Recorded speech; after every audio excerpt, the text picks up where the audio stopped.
தமிழ்நாட்டின் 6 இடங்களில் என்ஐஏ அதிகாரிகள் சோதனை மேற்கொண்டு வரக்கூடிய நிலையில் திருவாரூர் மாவட்டத்தில் பாபா பக்ருதீன் என்பவரை என்ஐஏ அதிகாரிகள் தற்போது கைது செய்திருக்கின்றனர். இது தொடர்பான அண்மை தகவலை பார்த்து வருகிறோம்.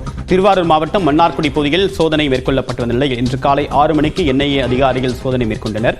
இந்த சோதனைக்கான காரணமாக தடை செய்யப்பட்ட இயக்கத்துடன் தொடர்பில் இருந்தவர்கள் தொடர்பாக சந்தேகிக்கப்படக்கூடிய நபர்களிடம் இந்த சோதனை என்பது மேற்கொள்ளப்பட்டது. விவரங்களுடன் நிகரான் பேசிய ராஜசேகர் பின்னணி என்ன?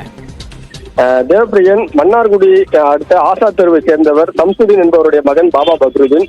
இவரது வீட்டுல பாத்தீங்கன்னா இன்று காலை முதல் சென்னையில் இருந்து ஒரு ஆய்வாளர் தலைமையில 3 பேர் கொண்ட என்ஐஏ அதிகாரிகள் சோதனையில் ஈடுபட்டு வந்தாங்க.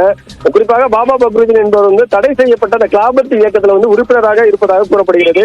அதனை அடுத்து என்ஐஏ அதிகாரிகள் இந்த காலை முதல் சோதனையில் ஈடுபட்டு வந்தார்கள். தற்பொழுது பாபா பக்ருதீனை என்ஐஏ அதிகாரிகள் கைது செய்திருக்கிறார்கள்.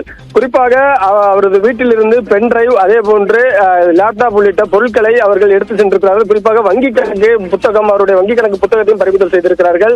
ஏற்கனவே இவர் தடை செய்யப்பட்ட இயக்கத்துடன் தொடர்ந்து அவரது தொடர்புல இருக்கிறாரா அல்லது கடந்த 2021ஆம் ஆண்டு முதல் முறையாக என்ஐஏ அதிகாரிகள் இவரது வீட்டில் சோதனை செய்திருந்தார்கள். அடுத்தபடியாக இன்று 2வது முறையாக என்ஐஏ அதிகாரிகள் மன்னார்குடியில் அந்த அவரது வீட்டில் சோதனை செய்து தற்போது அவரை கைது செய்து அழைத்து கொண்டு சென்றிருக்கிறார்கள். உங்களுடைய விரிவான தகவலுக்கு நன்றி ராஜசேகர்.